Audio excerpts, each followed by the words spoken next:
everyone, and welcome to today's episode. We're going to be talking about Canyon of Deceit by Diann Mills. So, this one is a romantic suspense novel with thriller story elements. It also fits within the Christian fiction category and it's a standalone book. So, why did I want to read this one? Well, I've enjoyed reading Diann Mills's books over the years, including short romance novels and also her romantic suspense books. And back in 2010, I interviewed Diann at the International Christian Fiction Writers blog, where we were looking at her book, Sworn to Protect. And that series that's in is one that I've really enjoyed reading. So I'm going to add my usual disclaimer and many thanks to the publisher who provided an advance reader copy of the book. And all the opinions that I express in this episode are completely my own. And also, we have a paperback giveaway for a reader with a US mailing address to give away, and I'll talk about the giveaway at the end of the episode. So, let's talk about the book.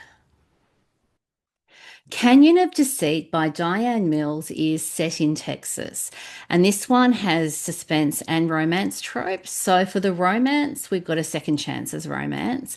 And I'd also describe this one as being 50-50 or 60-40 suspense romance because we have a complete romance plot as well as a complete suspense plot in the story.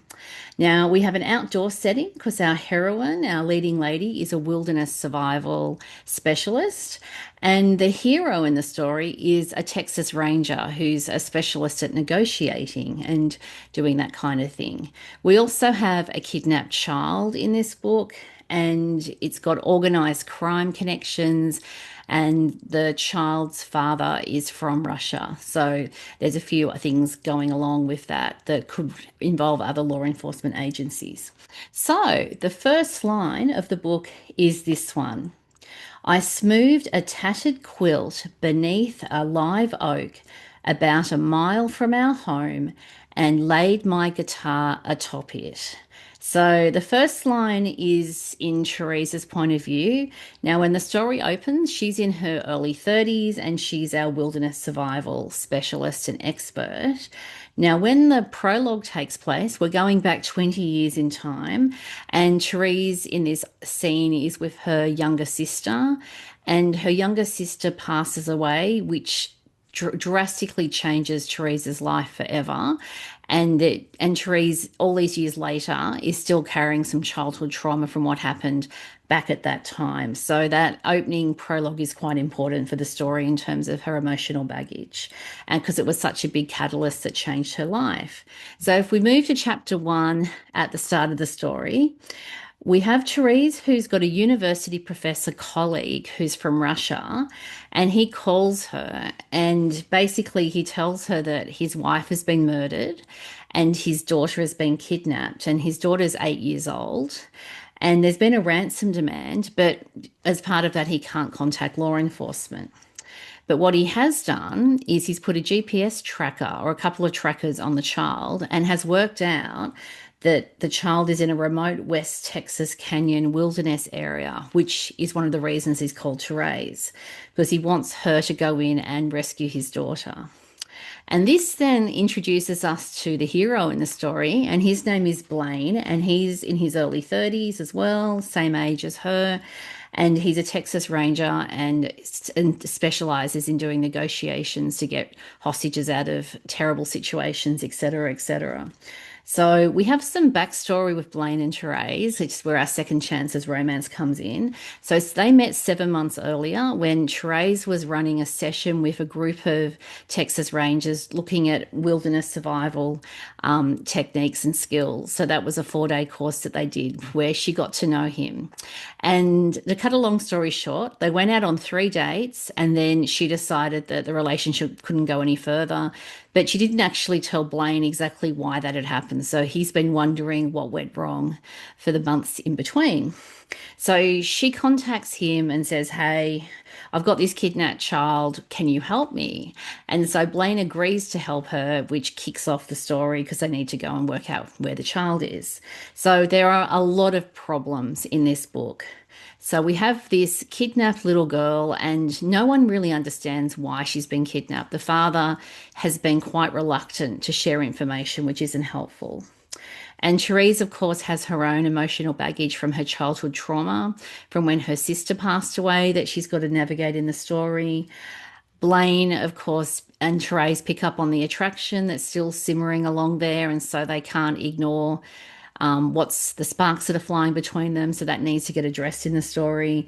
And he wants to know why she walked away after the 3 dates. And pretty much everyone in this book has trust issues. Our main characters have trust issues stemming from things that have happened in the past. And then, in terms of the side characters and what's going on, no one quite knows who they can trust and who's telling the truth and who's withholding information. So it all gets very complicated. It's quite a big, messy mystery. And there is so much danger in this story that happens at unpredictable times as well. So they think everything's okay, but then it's 100% not okay. And the unknown enemy, and who is it that's behind it? And that becomes a bit of a moving target as we read through the story, which I loved. We also have Russian organized crime, that there's likely a connection between the father and the child, and organized crime figures in the Houston area that needs to get looked at as well and sorted out. And the main characters don't know if the FBI is involved or if it's just at the Texas Ranger level in terms of what they're doing. So the whole situation is incredibly complicated, incredibly dangerous and life-threatening, and very scary for the people that are caught up in it, and particularly our little girl that's been kidnapped. And I absolutely love this story. It was such a good read, and I was scared at times, and I was worried about the characters, and I kept reading and kept turning the page. I absolutely love the canyon wilderness setting. It was beautiful and the kind of place you'd like to visit if there's no bad people lurking around corners.